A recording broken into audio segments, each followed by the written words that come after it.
Welcome to The Explainer. Today, we're diving headfirst into a question that has tied thinkers in knots for, well, millennia. How can we possibly be free, truly free, if we live in a universe that seems to be governed by these unbreakable, universal laws? I mean, it really feels like a total contradiction, right? On one hand, we've got this deeply held belief in our own free will, our freedom to choose. But on the other hand, it's pretty obvious that we live in a world, a universe, that's just full of laws that seem to limit us. So how can both be true at the same time? How can we be free and not free? All right, so the key to cracking this whole thing open might just be in how we're defining our terms. So first, let's unpack the usual way we think about this conflict, because even a tiny shift in perspective here could honestly change everything. Okay, this right here is the absolute heart of the idea. The whole paradox, the whole struggle might just come down to a simple misunderstanding of the word law. We tend to think of it as something restrictive, something imposed on us from the outside that comes with a punishment if we break it. But what if law isn't that at all? What if it's more like a governing principle, the natural way things just work? Not an external punishment, but an inherent system, just like gravity is an inherent system. And look, this isn't some new age problem. The author actually calls it a perplexing sphinx, this ancient, monstrous riddle that has stumped humanity for ages. This feeling of being caught between our choices and the universe's rules has been bugging us for a very, very long time. So the real question is, how do we finally figure it out? To really get this, we need a fresh way of looking at law. And the key to that is a surprisingly powerful and, super simple analogy from everyday life. So, when this source talks about a spiritual law, it's not about some big guy in the sky waiting to zap you from messing up. Think of it more like the universe's operating system. It's the fundamental principle of cause and effect that's always running in the background, whether you believe in it or not, whether you even notice it or not. It just is. And this analogy just illustrates it perfectly. Here's the law. Your body needs air to live. That's a fact. It's non-negotiable. But here's your free will. You can absolutely choose to hold your breath. You have that power. And what happens next? The consequence. It's immediate, it's natural, it's built in. Your body itself starts to fight back, gasping for air. See? The law didn't punish you. Your choice to go against the law created its own natural, unavoidable outcome.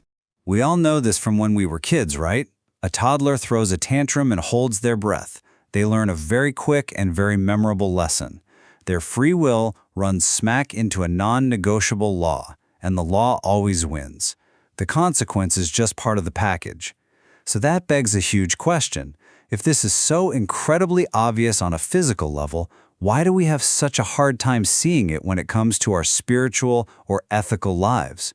So, let's take that idea and really run with it. What happens if we start applying this framework of natural cause and effect to our bigger social and personal problems? All of a sudden, the issues we see around us start to look a little different. From this perspective, all the big, messy problems, cruelty, greed, social breakdown, even our own personal suffering, they aren't just random bits of bad luck. They're symptoms. They are the spiritual equivalent of your body gasping for air.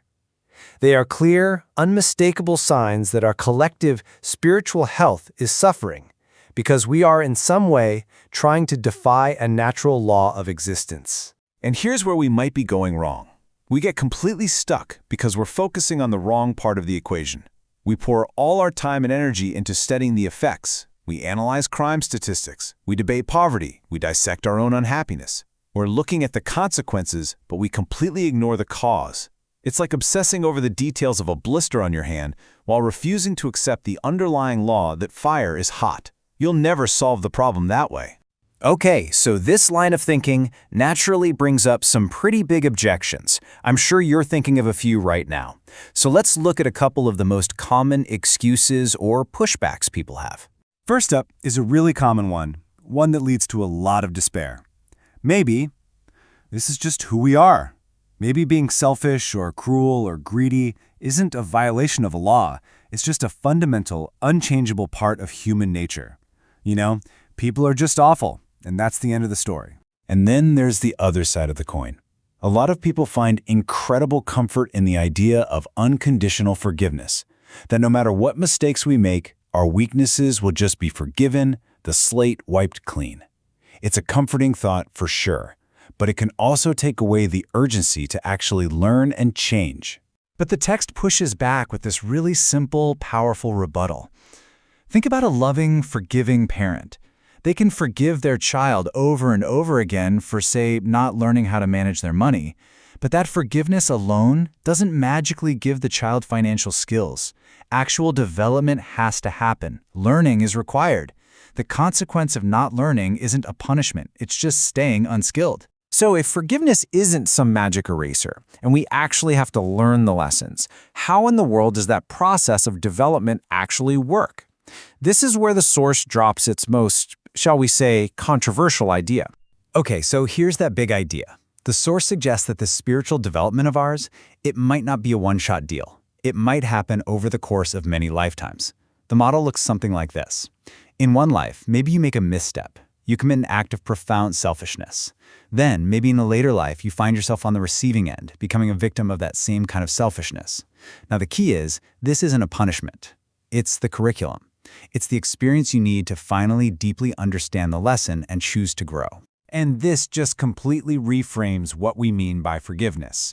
In this model, forgiveness isn't a pardon that lets you off the hook. Forgiveness is the opportunity to learn. It's the chance to come back, face the consequences of your past actions, really understand the harm they caused, and then use your free will to finally choose a better way. So, after all this deep, cosmic philosophy, what's the practical, day-to-day advice? It really boils down to something incredibly simple. In everything you do, just keep one thing in mind. Try not to cause harm to others. If you can make that your guiding principle, you'll be acting in harmony with that natural law. You'll stay, as the text puts it, spiritually unencumbered. And what's so fascinating is that this whole complex idea, this whole new way of looking at law and freedom, ultimately lands on a principle that is so ancient and so universal. This idea of not harming your neighbor. Well, that's the core of the Golden Rule, expressed perfectly here in the words of Jesus, love your neighbor as yourself. It's the same fundamental truth. And that leaves us with a final thought to take with you, a very personal one.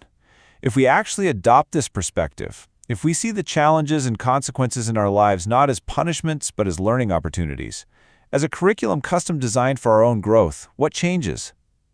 It's an invitation to look at the patterns in your own life, the recurring struggles, and just ask yourself, what is life trying to teach me right now?